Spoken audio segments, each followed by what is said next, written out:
Hey folks, agents need to better prepare their clients. I'm going to talk about that in the latest Home Prices and Insights for the Peel and Durham region for week ending May 24th, 2023. Agents, folks, the selling and buying process, yes, there's so many elements of it that can be tense, stressful, but let's not create more problems than we really need to. And so here's my situation. I'm representing the seller. We closed on a property. The buyer, who's not my client, remember, I'm representing a seller. Buyer takes possession, and the next day I get an email from the buyer's agent.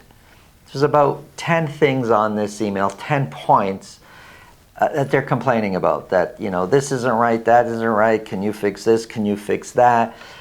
There was about 10 things on the list. I'm going to give you the top 3, like the really big ones.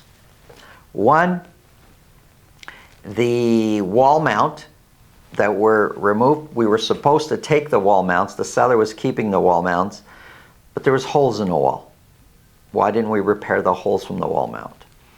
2 window cranks weren't working.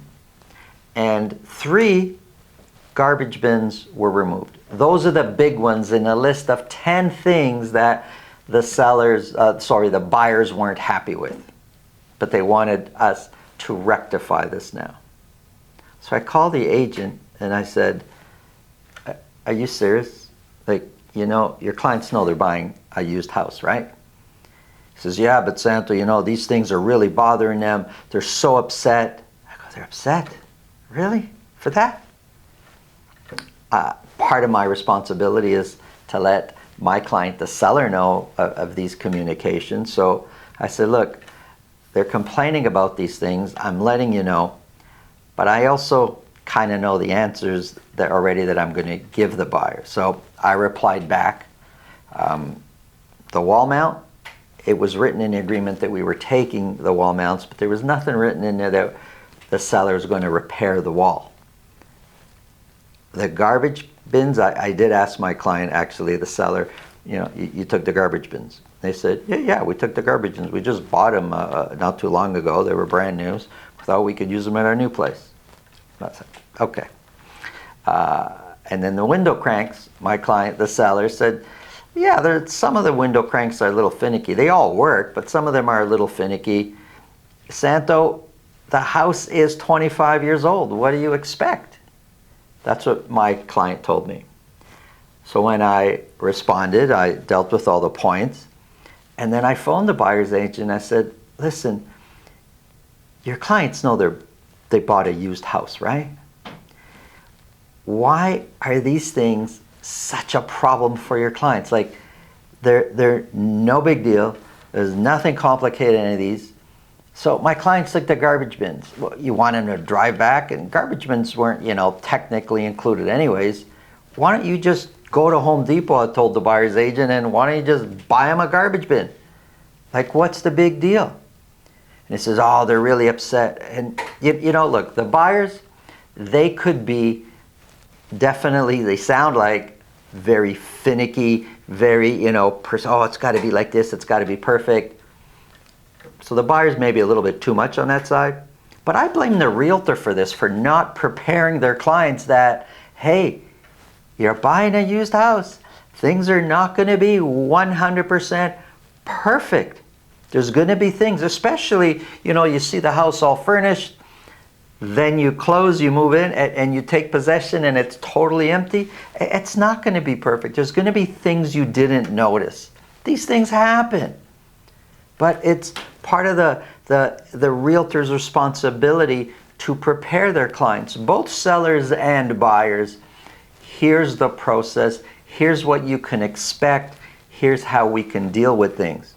When I'm working with a buyer, I start up, even before we start working, I speak to them about the financing side of things, and mortgage broker and lawyer, here's what you could expect about the process. We talk about the current market and expect that many of the properties we're looking at are going to be selling over asking. Many of them are going to have, or at least half, are going to have offer dates. and I explain to them how we're going to deal with it. So that way when we start to go work, it's not such a big deal. They expected it.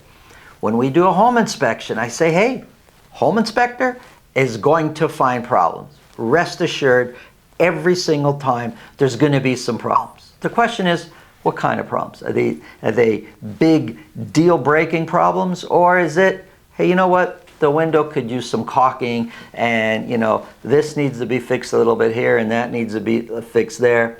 So there's always, $3,000 to $5,000 of little tiny, $3,000 to $5,000 of little tiny repairs over the course of a period of time that you move into the house. That it's just normal in buying a used house. Now, you buy pre-construction, you're going to have that pre-construction, that pre-takeover walkthrough where if there's a little tiny nick on the wall, you put a piece of tape and that's got to be repaired. That's not resale. That's buying pre-construction and you expect a home a certain way. Resale, you're buying a used house. If you understand that going into the process and you get it and the agent prepares you, you can enjoy the process. You can have fun with the process of buying, closing, because it is exciting. It is, whether it's your first house or it's a move-up house, it's always exciting to move into your new place. It's your agent's job to help with keeping that level of enthusiasm and not taking away from it by not preparing you. Now, if there's serious items to deal with, there's serious items to deal with. But that's not what I'm talking about here. Stupid, silly little things that are just part of life. Enjoy the process. Don't get caught up in the little tiny things. It's the big picture that's more important in this situation. If you think this video can help somebody you know, please pass it along. If you get value from this video, subscribe. If you want to speak with me about your real estate situation, selling, buying, below this video in the description there's a link to my calendar. Click on that, book a time that's convenient for you, and we'll talk about whatever's on your mind. Let's get into the numbers.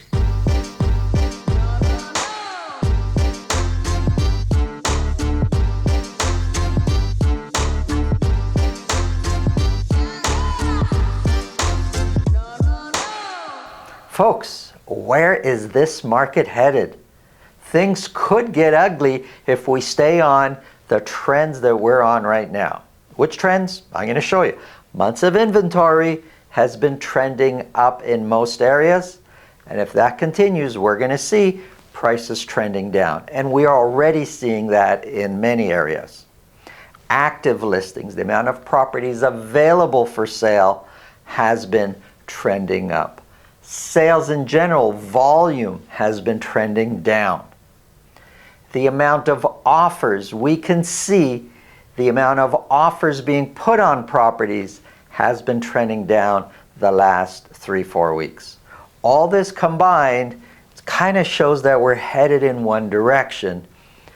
Let's look at the numbers. We're going to see more of these examples. So here's a quick summary. This is for detached properties only. I've got in red down here is Durham. And for Durham, I'm using Pickering, Ajax, and Whitby as my Durham sample. The green, those are average sold properties for Brampton and Mississauga up here.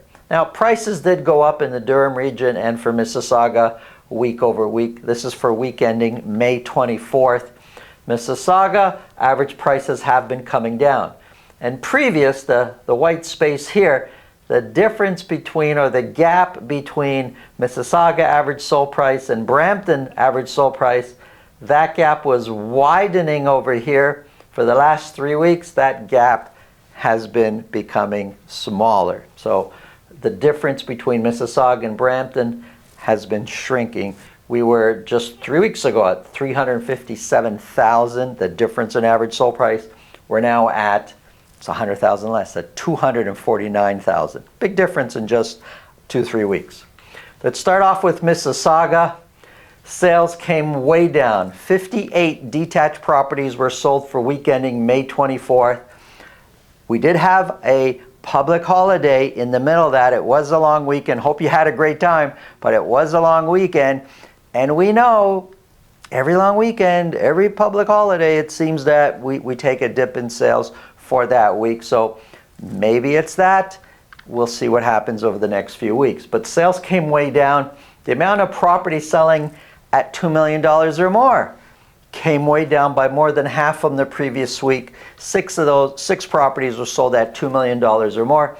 Average sold price came down to $1,574,000. Now, if we compare to peak pricing January of last year, peak pricing was $1,969,000. We're currently 20% lower from the peak price. 20% equates to $395,000. Can you imagine? A little over a year ago, average prices were almost $400,000 more. You don't have to imagine it. We lived it. It was there. This is all stuff that has happened.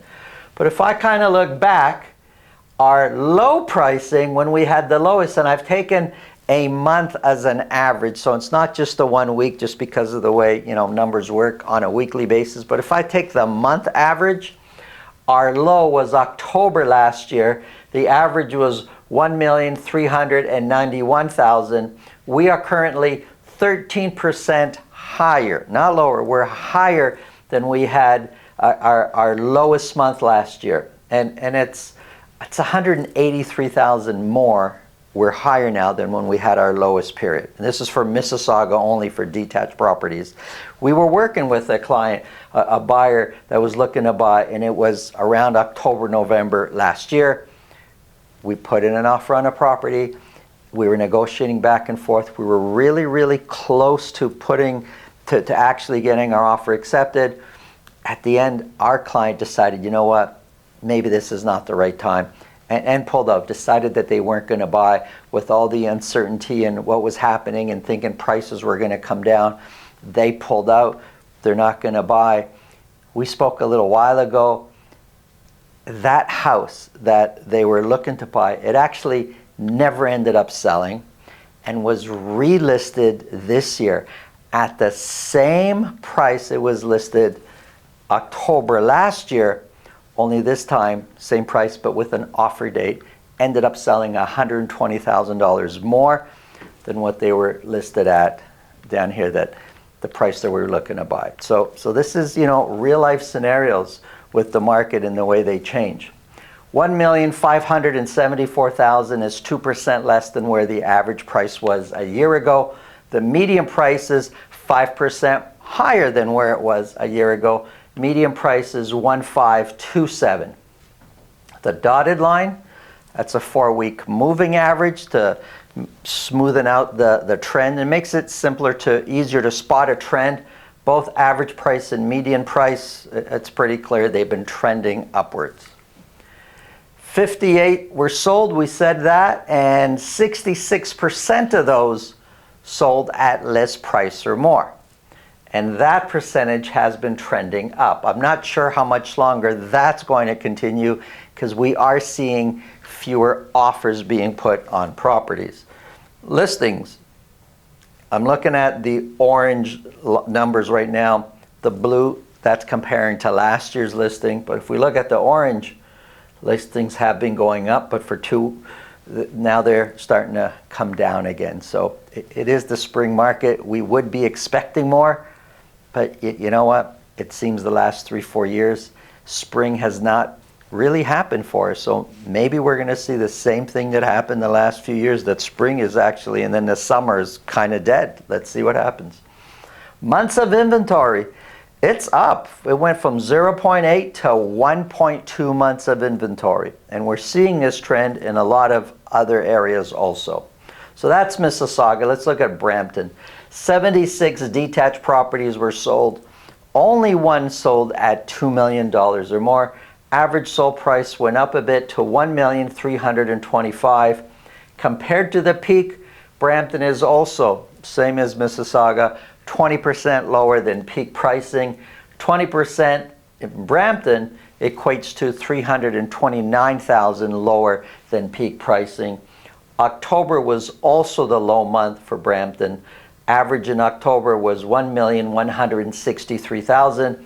We're currently 14% higher than our low point October last year, which equates to $162,000 more now as far as average sold prices go than what the prices were in October. You know, trying to time the market, it's like an impossibility. How do you know what's going to happen? How can you predict what's certain? Now, some people have. Some people sold here, or some people bought here and sold there, or, you know, for some people it's worked out great. But it's probably mostly luck, I got to tell you. It's really hard to calculate it so you get it right. 1,325,000 is 5% lower than where the average sold price was a year ago. Median price is 1% higher than what it was a year ago. Prices, average and median, are trending upwards. 76 were sold, we said, and sales have been pretty similar to last year for a while now, but the amount selling at list price or more took a big dip down to 54%, a little bit more than half. Listings, they came down. Look at active listings. I didn't show you this on the Mississauga slide, but it's similar. You could see active listings creeping up. We were as low as 250. Then we went to 298, 352, 348. So there's more properties sitting on the market, fewer sales, more choices, less offers going in. The market is slowing down as far as that goes. Look at months of inventory. Yes, it's up from the previous week. It's now sitting at 1.1, which is still very low, still a seller's market. However, we were at 0.6. And since the middle of April, months of inventory has been increasing. This will normally, prices, we should be seeing them trending down. Here's Pickering, Ajax, and Whitby.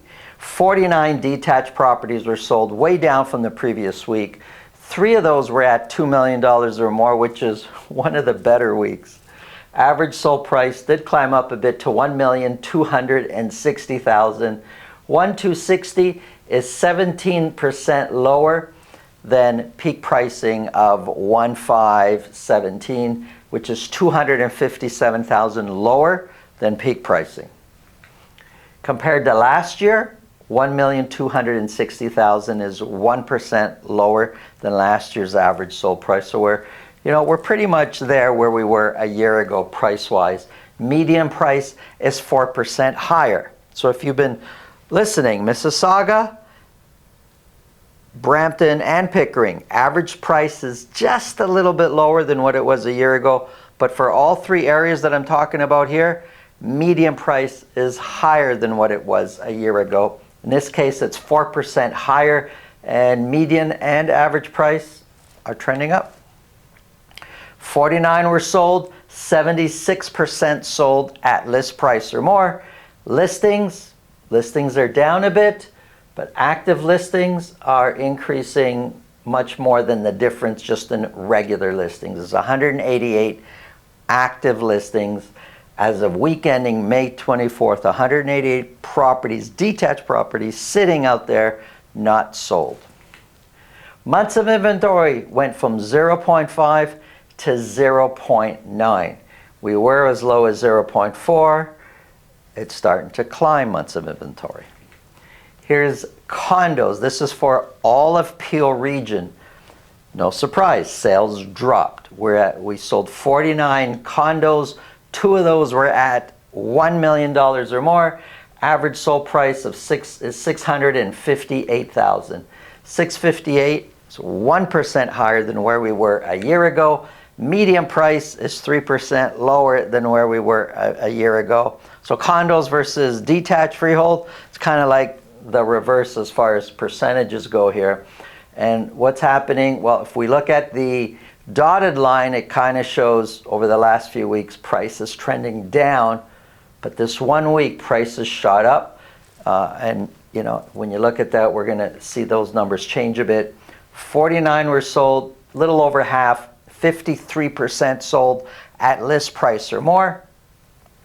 Listings are down, but active listings is starting to climb from 283. We're now 338. And months of inventory, it's pretty steady. Each week it's going up by 1 or 2, and now we're sitting at 1.6 months of inventory.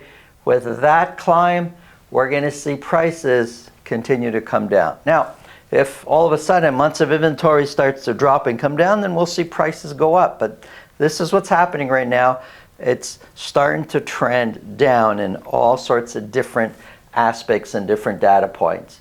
Still sitting in a seller's market, but the attitude, the feeling, the data is pointing to things slowing down right now. And it could just be, hey, that's our summer. That's what's been happening every summer for the last 3 or 4 years right now. Let's see. We're going to watch it. Thanks for watching. Have a great day.